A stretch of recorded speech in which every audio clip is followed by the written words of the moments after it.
이제 아이 다 키워놓고 나면 좀 편해지겠지 싶었어요. 그런데 막상 애가 집을 나가고 나니까요. 어쩐지 마음 한 구석이 시린 거예요. 혹시 비슷한 감정 느껴보신 적 있으신가요? 아이가 독립하고 나면 분명 내 시간이 많아질 거라 생각했는데요. 텅 빈 집안에 조용히 울리는 냉장고 소리 하나에도 괜히 마음이 울컥하고 가끔씩은 내가 쓸모없는 사람처럼 느껴지기도 합니다. 예전엔 분명 매일 아침 도시락 싸고 학원 시간 맞춰 챙기고 친구 관계에 마음 졸이며 살았는데 이제는 엄마라는 역할이 갑자기 사라진 느낌. 이걸 도대체 어디에 말해야 할지, 누구에게 이해받을 수 있을지 참 막막하죠. 오늘은 자녀의 독립 이후 우리 마음 속에 자리 잡는 그 공허감에 대해 조금 따뜻하고 조금 현실적인 이야기를 나눠보려 합니다.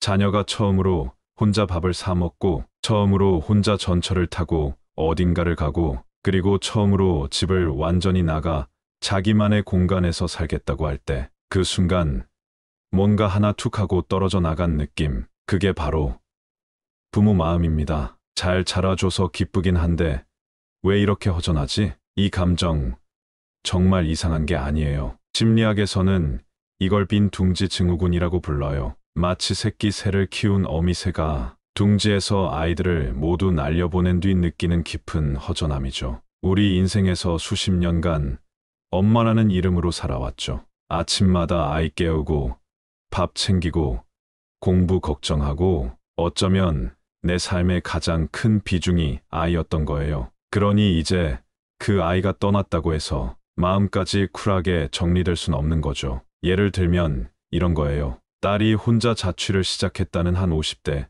어머님은 처음 며칠은 해방감에 신이 났대요. 근데 어느 날 장을 보러 마트에 갔는데 무의식 중에 딸이 좋아하는 요구르트를 집어든 거예요. 그걸 들고 한참을 서 있다가 눈물이 핑 돌더래요. 이제 얘가 이걸 집에서 먹을 일은 없겠구나 싶어서요. 이런 마음 참 많으시죠? 그건 나약해서 그런 게 아닙니다. 그만큼 우리가 진심으로 사랑하고 헌신했던 사람을 떠나보냈기 때문이에요. 그래서 이 공허감은 꼭 이겨내야 할 감정이라기보다 조금씩 알아주고 품어줘야 할 감정입니다. 그게 바로 우리가 다음 단계로 나아가기 위한 첫 번째 걸음이기도 하니까요. 공허감이라는 게요. 처음엔 그냥 심심한 기분 혹은 허전한 느낌 정도로 다가와요. 그런데 시간이 지날수록 왠지 모르게 의욕이 사라지고 눈물이 쉽게 나고 가끔은 나란 사람 이제 뭘 하지 싶은 생각까지 밀려들곤 하죠. 이런 마음을 심리학에서는 앞서 말한 빈둥지 증후군, 네스트 신드롬이라고 합니다. 말 그대로 빈 둥지를 바라보며 느끼는 상실감과 정체성의 혼란입니다. 사람은 누구나 역할을 통해 자아를 느낀다고 하거든요. 그 중에서도 엄마라는 역할은 가장 오랜 시간, 가장 깊게 우리 안에 자리 잡은 정체성이죠. 그러니 그 역할이 사라지면 마치 나라는 사람이 덜 중요한 존재가 된 것처럼 느껴지기도 합니다. 실제로 한 연구에 따르면 자녀가 독립한 후 우울감을 느끼는 중년 여성의 비율은 꽤 높다고 해요. 특히 자기 삶보다 자녀 중심으로 살아온 분일수록 그 공허감이 훨씬 크게 다가온다고 하죠. 저는요, 아들 학교 시간표까지 외우고 살았어요. 근데 이젠 그럴 필요가 없다는 게 너무 허전하더라고요. 이런 분도 계셨습니다. 처음엔 그냥 시간도 많고 집안도 조용하니까 이게 좋은 건 줄 알았대요. 근데 며칠 지나니까 시간은 많은데 할 게 없고 TV를 봐도 집중이 안 되고 밤에는 자꾸 쓸데없는 생각이 꼬리를 물더래요. 이게 바로 공허감이 슬그머니 스며드는 방식이에요. 큰일처럼 보이지 않지만 가만히 두면 마음을 천천히 무겁게 만들 수 있거든요. 그럼 어떻게 해야 할까요? 공허감을 느끼는 게 꼭 나만 그런 것 같고 주변 사람들은 다 잘 지내는 것처럼 보여서 괜히 내 마음이 더 작아질 때가 있어요. 내가 너무 예민한가? 이렇게 허전해하면 안 되는 건가 싶은 생각이 들기도 하고요. 그런데요, 정말 그렇지 않아요. 생각보다 많은 분들이 같은 감정을 겪고 있습니다. 딸이 유학 가고 나니까 집이 너무 조용해서 한동안 텔레비전을 일부러 켜놓고 살았어요. 소리가 없으니까 내가 살아있는 건지도 헷갈리더라고요. 아들 장가 보내고 손에 뭐가 남은 게 없다는 생각이 자꾸 드는 거예요. 그러다 우연히 동네 주민센터에서 수채화 교실 등록했는데요. 붙잡으면서 처음으로 내가 뭘 좋아했는지 생각해 봤어요. 이분들은 공허감을 없애려 하기보다 조금씩 받아들이고 그 안에서 세계를 찾아가고 있었어요. 그중 공통된 부분이 하나 있었는데요. 바로 삶의 방향을 바꾸는 작은 계기를 만들었다는 점이에요. 어떤 분은 오래 미뤘던 운동을 시작했고, 어떤 분은 손글씨 배우기, 또 다른 분은 오래된 친구들과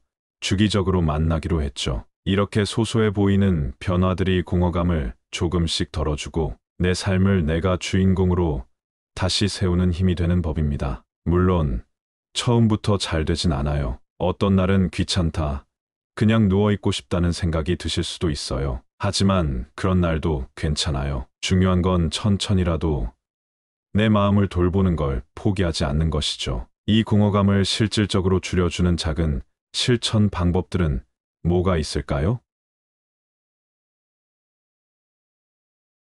공허감이라는 건 갑자기 쏟아지는 폭우처럼 오는 게 아니라 비 오는 날 유리창에 서서 한참을 멍하니 바라보게 만드는 그런 조용한 감정이에요. 이럴 땐 억지로 나 아무렇지 않아 하며 이겨내려고 하기보다 생활 속에서 조금씩 방향을 바꿔주는 게 더 효과적입니다. 아래에 소개하는 방법들 중 딱 하나만이라도 먼저 해보시면 좋습니다. 첫째, 작은 루틴을 만들기. 내가 다시 나를 위해 움직이기 시작했다는 신호가 필요해요. 예를 들어보자면 아침에 일어나서 커피 내리기, 하루 30분 걷기, 매주 수요일엔 꽃 사오기. 이런 작고 단순한 루틴이 삶에 작은 활력을 불어넣습니다. 뭘 해야 할지 모를 때 해야 할 작은 일이 있다는 것만으로도 마음이 무너지지 않게 버틸 수 있거든요. 둘째, 관계를 다시 살펴보기. 자녀 중심이었던 삶에서 빠져나오면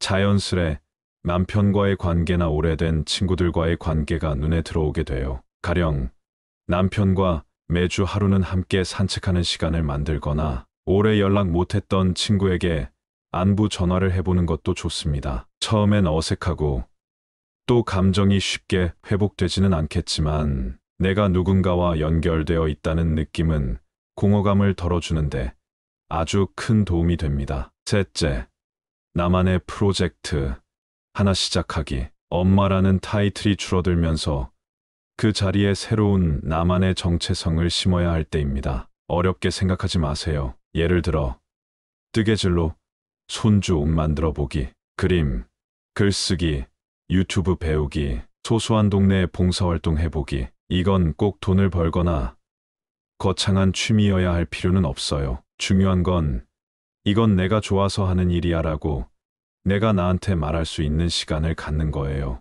어떤 분은 이렇게 말씀하시더라고요. 처음엔 뭘 해야 할지 몰라서 괴로웠는데 아무거나 하나라도 시작하고 나니 마음이 조금씩 돌아오기 시작했어요. 그렇다고 하루아침에 달라지는 건 아니에요. 하지만 방향만 바뀌면 언젠간 그 길 끝에 다시 살아가는 내가 기다리고 있습니다. 우리가 힘들고 허전할 때 가장 먼저 하는 실수는 이런 감정 느끼면 안 되지 하고 스스로를 다그치는 것이에요. 하지만 심리학에서는 말합니다. 감정은 이겨내는 게 아니라 인정하고 받아들이는 것이 회복의 첫걸음이라고요. 지금부터 소개해드릴 몇 가지 방법은 심리학적으로도 효과가 입증된 것들이고 무엇보다 일상에서 가볍게 실천할 수 있는 것들이에요. 첫째, 감정을 억누르지 말고 이름 붙이기. 심리학자들은 말합니다. 감정에 이름을 붙이는 것만으로도 마음이 훨씬 가벼워진다고요. 예를 들면 요즘 외로워. 나는 지금 아쉬워하고 있구나. 약간은 서운하고도 한편으론 자유롭기도 하네. 이렇게 감정을 있는 그대로 인정하는 연습을 해보세요. 마음이 들켜서 더 이상 숨어 있을 필요가 없게 되면 그 자체로 마음의 짐이 줄어듭니다. 둘째, 감사일기 써보기. 긍정심리학의 대표적 처방. 미국의 긍정심리학자인 마틴 셀리그만 박사는 감사하는 마음이 우울감과 공허감을 낮추는데 아주 강력한 도구라고 말해요. 하루에 한 줄이라도 괜찮습니다. 오늘 해가 따뜻해서 좋았다. 마트에서 직원이 친절해서 기분이 좋아졌다. 딸한테서 톡이 와서 웃었다. 이런 소소한 순간들을 글로 적는 것만으로도 내 일상에서 잊고 있었던 따뜻함을 다시 발견할 수 있게 도와줍니다. 셋째, 자존감을 회복하는 작은 약속 지키기. 우울하거나 공허할 때는 나 스스로를 신뢰하지 못하게 되는 경우가 많습니다. 그럴 땐 작은 약속부터 지켜보는 것이 큰 도움이 되죠. 예를 들어, 내일 아침에 일어나서 이불은 꼭 개야지. 오늘은 나를 위해 차 한 잔 마실 거야. 일주일에 한 번은 나한테 좋은 말을 해보자. 이런 작은 약속을 지키면, 그래, 나 아직 괜찮은 사람이야 라는 내면의 믿음이 차곡차곡 쌓이게 됩니다. 사람 마음이란 게 생각보다 단순하고 또 섬세합니다. 내가 나한테 해주는 말, 내가 나를 대해주는 방식에 따라 지금 이 공허함도 천천히 따뜻하게 채워질 수 있습니다. 자녀가 독립한 후 어쩌면 우리는 처음으로 이런 질문을 마주하게 됩니다. 이제 나는 누구지? 나는 지금 어떻게 살아야 하지? 그동안은 자식 챙기느라, 가족 돌보느라 나라는 사람은 자꾸 뒤로 미뤄뒀잖아요. 그래서 공허감은 단지 아이가 떠나서 생기는 감정이 아니라 그동안 미뤄두었던 나 자신과 다시 마주하게 되는 순간에 오는 작고 깊은 파동인지도 모릅니다. 하지만 다시 생각해보면 이 시기는 내 삶이 끝나는 시기가 아니라 새롭게 다시 살아갈 시기예요. 아이는 이제 제 몫을 찾아가고 있고 나는 다시 내 몫의 삶을 살아야 할 때가 된 거죠. 그동안 멈춰두었던 나를 위한 시간, 나만의 일상, 내가 좋아하는 것, 이제는 그걸 찾아가는 걸 조금도 미안해하지 않아도 됩니다. 누군가는 이렇게 말했습니다. 엄마라는 이름은